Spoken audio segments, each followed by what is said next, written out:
Hello guys, welcome to easy legal law. हम देख रहे हैं भारतीय साक्ष्य अधिनियम, इंडियन एविडेंस एक्ट। आज के वीडियो में हम देखेंगे documentary evidence, types of documents and proof. Type of document: public documents, private documents, attested documents, electronic और डिजिटल रिकॉर्ड्स। तो पब्लिक डॉक्यूमेंट क्या है? Records prepared kept by public authorities, example judgment, government notification, register. जो public domain में जो document होते हैं तो वो पब्लिक डॉक्यूमेंट के नाम से जाने जाते हैं। Private document executed between private individuals, example contracts, will. Attested document किसे कहते हैं? Require witness attestation, example will, mortgages. Attestation किसे कहते हैं? जो हम कुछ डॉक्यूमेंट्स के लिए, जैसे विल या मॉर्गेज के लिए दो विटनेस लगते हैं और उनके सामने वो डॉक्यूमेंट साइन किया जाना चाहिए, उसे हम अटेस्टेड डॉक्यूमेंट्स कहते हैं। इलेक्ट्रॉनिक और digital records recognized as documentary evidence under IT Act 2000. Admissibility of document must be relevant and proved as per Evidence Act. Proper certification or attestation needed where required. Proof of execution by producing signatory or attesting witness, section 68 to 71 deals with that. If witness unavailable, secondary evidence rule apply. Secondary evidence क्या है? Allowed in case like loss, destruction और withholding of original, include certified copies, counterparts, oral accounts और contents. तो अगर जब execution का proof चाहिए होता है तो उस वक्त विटनेस को, जो अटेस्ट करने के लिए जो विटनेस थे, उनको बुलाया जाता है। अगर वो अवेलेबल नहीं रहे तो सेकेंडरी एविडेंस पे रिलाई किया जा सकता है। General principle, section 56 to 60। Section 56 says that facts admitted need not be proved। अगर कोई फैक्ट जो पहले एडमिट हो चुकी है तो उसको प्रूव करने की जरूरत नहीं है। Section 57 and 58, judicial notice of certain facts admitted need not be proved. अगर जुडिशरी किसी फैक्ट का नोटिस लेती है तो वो भी प्रूव करने की जरूरत नहीं। Section 59, all facts except contents of documents may be proved by oral evidence. अगर कोई कंटेंट है डॉक्यूमेंट के तो वो ओरल एविडेंस के द्वारा प्रूव किए जा सकते हैं। Section 60 says that oral evidence must be direct, I witness और ईयर विटनेस। तो ओरल एविडेंस मोस्टली डायरेक्ट होना चाहिए, हियर से एविडेंस यहाँ पे एडमिसिबल नहीं होगा। एक तो खुद देखा हुआ होना चाहिए या खुद सुना होना चाहिए। प्रिंसिपल क्या है? Document speak for themselves, oral evidence can not substitute where documentary proof exist. तो अगर किसी जगह पे डॉक्यूमेंट्री प्रूफ अवेलेबल है तो उस केस में ओरल एविडेंस सब्स्टिट्यूट नहीं कर सकता है उसको। उस वक्त में उस डॉक्यूमेंट को ही प्रेफरेंस दिया जाएगा। अगर डॉक्यूमेंट अवेलेबल नहीं है या फिर डॉक्यूमेंट का कंटेंट ही क्वेश्चन में है तो in that case oral evidence might be considered. Electronic and digital record, section 61 to 63 IT Act 2000. Section 61 states that electronic record is treated as documentary evidence. तो electronic record को हम documentary evidence की तरह ही consider करेंगे।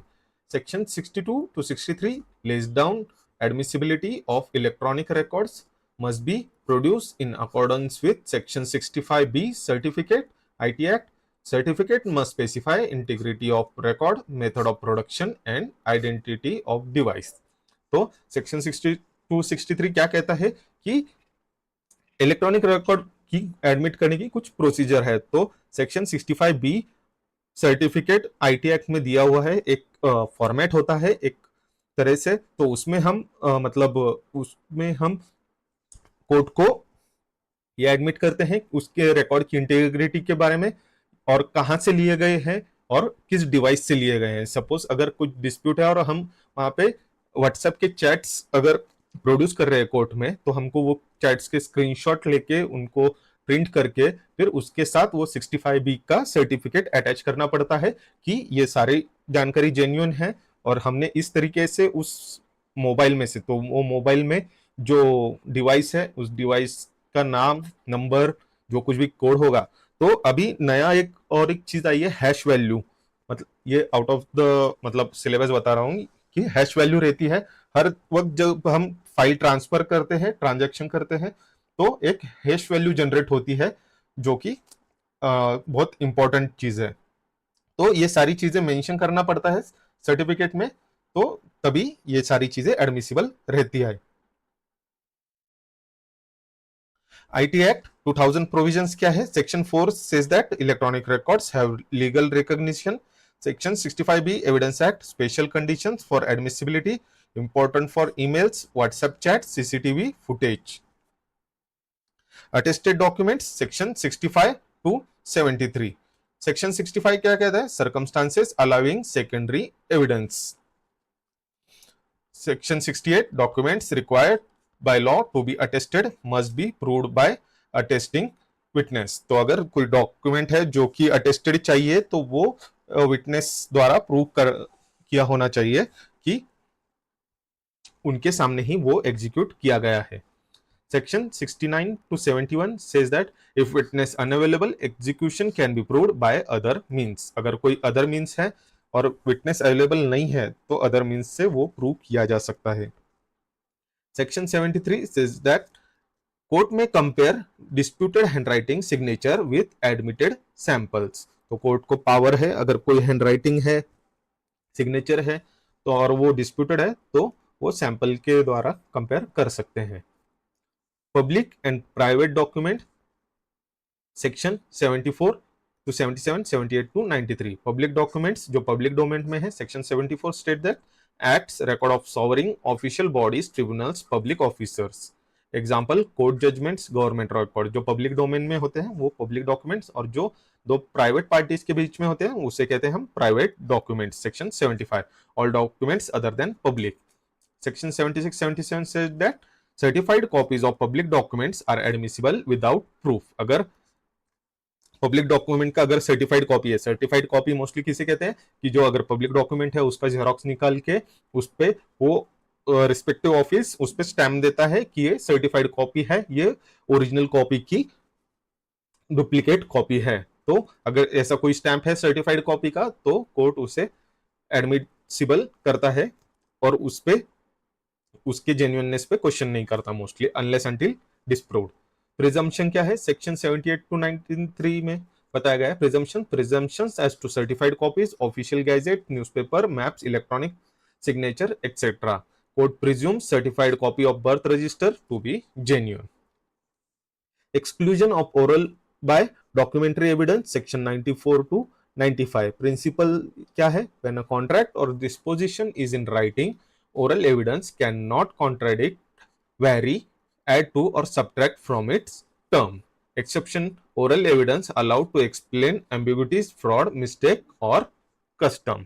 तो अगर किसी contract में अगर कुछ एम्बिग्यूटी है, फ्रॉड है, मिस्टेक है या मिस इंटरप्रिटेशन है, in that case oral evidence is allowed. Ambiguous document section 96 to 103. Section 96 to 100 says that rules for interpreting latent and patent ambiguities in documents. Patent ambiguity क्या है? Appears on the face of document, cannot be explained by oral evidence. Latent ambiguity क्या है? Appears only when applied to facts may be explained. तो ये दो नई concept add हुई है, पेटेंट एम्बिग्यूटी और latent ambiguity. Section 101 to 103 says that burden of proof. Burden of proof in documentary disputes, party asserting existence of fact must prove it. Example, if a will's validity is challenged, burden is on propounder. तो A suppose example के तौर पे हम देखते हैं burden of proof.